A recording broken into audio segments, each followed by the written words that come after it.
I'm Savannah, this is Cleaver Cooking, and today we are gonna make some miso mushroom farro. I'll be real impressed if anyone even knows what that is. All right, so go to your fridge, pull out the contents, and then we're gonna make something. That'll work. So, we have some miso, we have some shishito peppers that I bought when the weather was warm and I was gonna throw them on the grill, and it's like the end of April. By the time this gets released, it's probably gonna be like, I don't know, later. But there's snow on my grill. So instead, some of them started to grow mold, which is very sad because these are very expensive little peppers. And so we're gonna throw some in the farro tonight. Miso, half of a lemon, some spinach, some good spinach from the farm down the street. Mushrooms. Each. There you go, great. Oh, I forgot my side towel. A travesty. Now,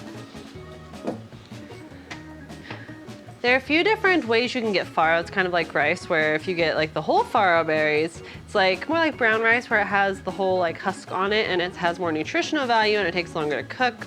Or you can get pearled farro, which is like the equivalent of white rice. It cooks really quickly in like 15 or 20 minutes. And then you get semi-pearled farro.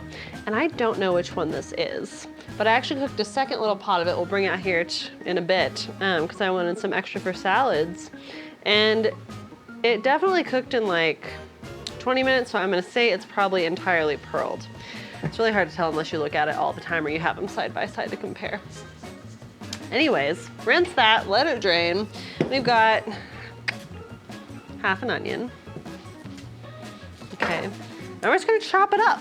It's like spring fever when it's snow outside, but you feel like you really need to, you know, eat some vegetables. Okay, I'm gonna finely dice our little onion here.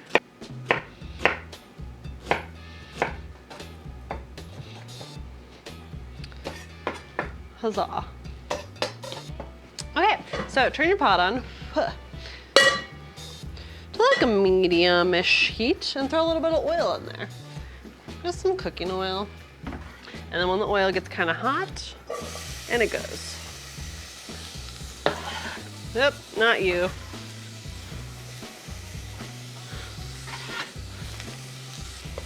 Fill the little salt bowl. A little bit of salt. What do I want? This one. Oh, that's too hot. Too hot. Saute the little baby around. Okay, to slow that down, we're just gonna trap it. Trap some steam and let it soften a little bit there. Fantastic. And for the farro, for like 2 people, I do like a cup of farro and then it'll, you know, like sort of double. It's difficult to say. Mushrooms, yay. Yay! Okay, so we're just gonna whack these stems off, and you know, anything ugly like that, you probably don't want it. Except for stock, it'll make really good stock. And if the stems are tender, you can keep them, but these have, you know, they sat in my fridge for a while, so we're gonna say goodbye. Chop and chop. Well, that one doesn't even know what it is. And chop. You come back over here. Is this all the mushrooms? I suppose so. Ooh. Is it a mushroom? Is it a growth? Is it a stem? Oh dear. We'll put it in the keep pile. It feels nice and tender. Saute the onion. Okay, I'm gonna put this and the onion in a bag for stock. Now, I made vegetable stock the other day because I'm going on like 3 bags of vegetable ends. Actually, I made it like a week ago. In my Instant Pot, because with veggie stock, you can just turn the pressure cooker on and it goes. And then I forgot about it for like 3 days. And it doesn't hold its temperature for that long, so it was ruined, and now we don't have veggie stock, but I am down 1 bag, so there's that. Saute the, oh. Turn it down if it needs it. A little bit more oil.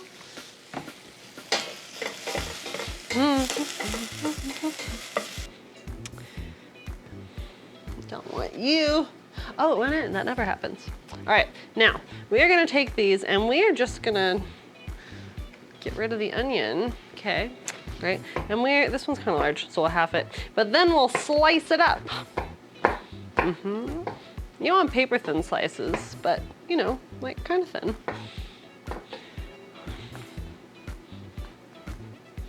That one is too big. Have to pay attention to where the knife's coming down at. It's the ultimate thing with knife skills. Just pay attention to where it's coming down at, and you'll be good to go. A stem. All right, here we go. Ready? Okay, check in with the onion. Oh dear, maybe let it get a little bit dark there. No problem, just on the bottom of the pan, the onions are fine. What we're gonna do here, and this is an optional step, you can also just add the water and the farro and cook it like rice, but we are gonna kinda toast it like you would to start risotto, just to add a little bit more flavor. Toast that around there. It's pretty hot already, so we're not gonna do it for too terribly long. And we should probably get our water going, or you know, if you didn't forget about your vegetable stock on the counter for 3 days, you can do vegetable stock. Chicken stock, whatever stock, mushroom stock, that'd be nice. Farro, a safe bet is like 1 cup of rice to 3 cups of water, but I did 3 cups of water in the last batch and it was a little bit more water than I wanted, so we're gonna do 2.5. Just toast the rice for a minute or two. Oh yeah, until you can smell it, it should smell nutty. And then add the water, start with hot water, or you're just, you know, making things take longer. And bring that up to a boil. All right, so you take all of your mushrooms, sweep them into a bowl. Scooch, scooch. And let's throw some oil, a little bit of salt, a little bit of pepper, and toss. Or you know, when it doesn't want to toss, you can just do this. Mushrooms tend to soak up a bit of oil. Ooh, let's make one more trip to the fridge. What's in here? I know I bought, aha, sneaky bastard. Some thyme. Just throw some stems of thyme in with it. Or whatever herbs you got. Okay, there we go. That's gonna be nice. All right, so we're gonna just dump this onto a parchment-lined sheet pan. Spread it out, give it some room. Don't crowd the mushrooms. Could have maybe used a bit more oil, but I always think that. Into the oven at 400 and, you know, roast it, stir occasionally for like 20 to 30 minutes until they're kind of tender, but not dead. We're gonna check them at like 8 or 10 minutes because mushrooms can be finicky depending on the water content, and those, since they've been in the fridge for forever, might be a bit too dry. If you start out too hot with them, sometimes the edges burn and they don't release their water and then like get soft but also brown out properly. Basically, you just gotta watch them.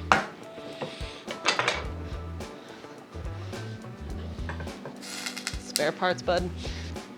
And see, that's the beautiful thing about this refrigerator dish is you find a spare mushroom, chuck it in. Got some shishitos, slice them up. Maybe get the mushroom off first. Just gonna do these in little rounds. Oh yeah, okay, good. So once we are boiling, turn it down, down, down to a simmer, like the lowest of the lows. And we're gonna do that on. And because my stove runs hotter than most stoves, I'm just gonna tip it, let a little bit of air out so we don't build up some pressure and blow the lid off. Super fun. I think, let's do this one, sweep them in there. I had a bench knife at some point and it has run away. Let's do this and yeah, let's do this. Now it's much easier to zest a lemon if you've not already cut it in half, but I didn't know I was gonna wanna zest it when I lopped it in half before, so here we are. You make do with what you got. But you know what's even harder than zesting half a lemon is zesting a lemon you have already juiced. That's just fool's work. As is this bit, but you know, here we are. Great, now, oh, you know, I wonder, ah-ha-ha, see? I've already gotten it dirty, so I might as well use it to catch the little seeds. So we're just gonna kinda, you know, lemon juice, probably a touch of salt, and sort of lightly pickle these, just to add a little bit of You know, ow! I'm having a bit of a chaotic night where it feels like everything is just a mess. You know, it's like sometimes you're really on it and you're like wiping as you go, but it's like these, this, and there's just lemon juice everywhere. We're gonna take a quick break and clean up and reorganize our thoughts. All right, our mushrooms have roasted. They were a little dried out from being in the fridge for God knows how long. So they're done. You know, I just kind of watched them, added a little bit of extra oil, and then I actually piled them together because since they were so dry, I wanted them to have a bit of that steam from each other. So that worked out pretty good. Here, and I'll just show ya. Yeah, see, they're nice. They've still got some texture, but they got well, they still have a bit of bite to them, but they got some nice crispy texture on the outside. It's delicious. I'm gonna pick out the thyme stems and throw these right in the stock bag too, you know, to forget on the counter another day. Oh, they're really good. You can taste the thyme. Now, let's check in here. So we've got, Farro is almost done. And you can tell by like when you pull the spatula back through it, the water takes just like a second to run back in. You know, it's still got some water to absorb and all that, which is fine because we have a few things to add to it. So what we're gonna do is we're gonna start with the miso. Miso, if you're not familiar, is fermented soybean. I mean, everybody's heard of miso, but like, you know, for a long time I didn't know. I was like, what actually is miso? And there's a lot of different like types you can get. This is a yellow miso, and so it's pretty mild. Like if you get a red one, it's gonna be more fermented and a little bit more funky. But the yellow miso in particular, if you use like some of it, but not a ton, it has almost like a butter flavor to it, and it just adds a bunch of umami, and it doesn't like kick you in the teeth. So that's pretty nice. We're just gonna add this to it and see where we're at, see if we want any more. And it'll just melt down and kind of absorb into this. And that extra liquid in there is gonna help distribute everything. Now is a good time to go ahead and add our spinach. God, you know, I should have started on this project when I put the mushrooms in the oven. It took 3 years. Ah ha ha. Oh shoot, I ripped it. Story of my life. Okay, just get a big old handful and plop it in. If we want to add more, we will. So we want to use, you know, the heat and the residual steam and all that. So just kind of tuck it in, say goodnight for a second. And then because you're impatient, just pull the lid off and go ahead and scrape the mushrooms in. Because it's hard to just stand there and feel like you have nothing to do while you, oh no. Mushroom down, mushroom down.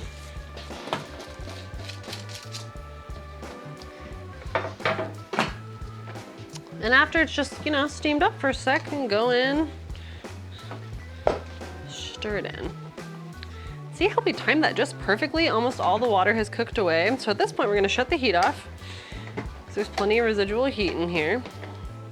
Tuck in the spinach. Yeah, it'll really, you know, shrivel up here in a second. That is looking really nice. We're gonna have this with some salmon, which I think is thawed. I'm so bad about pulling things out of the fridge. That's why you'll hardly ever see any like marinated meat recipes from me, is because it takes time to prepare in advance, and like, I just don't plan ahead that well, unless I'm, you know, at a restaurant and you've got all the resources at your disposal. Okay, let's taste it.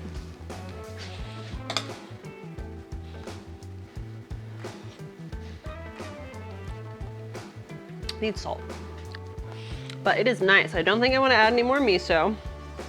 It was a good amount. And miso is totally optional, as is everything in here.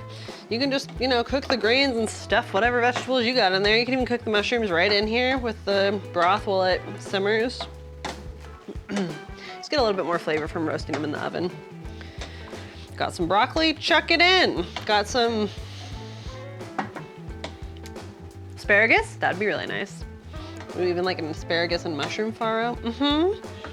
One more taste.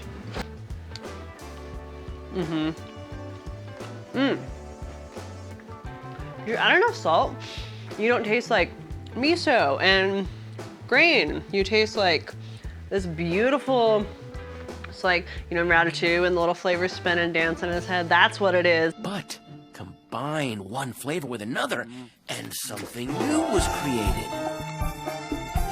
That's salt. That's what salt does, okay? Hallelujah. This is beautiful. All right, let's plate it up.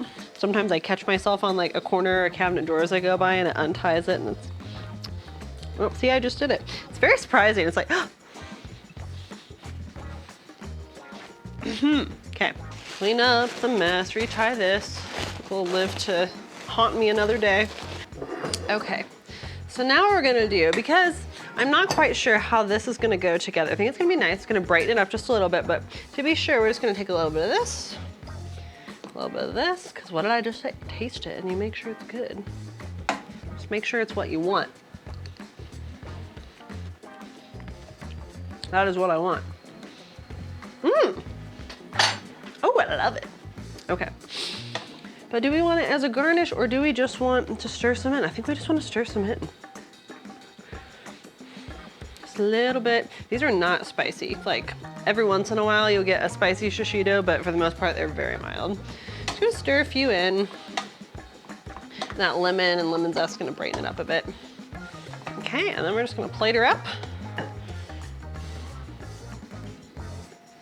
That looks so nice. And you know, that is enough to feed 2 people probably with the protein in there, but it's gotta look good for the photo. All right, y'all, that is mushroom miso farro. Is that what it is?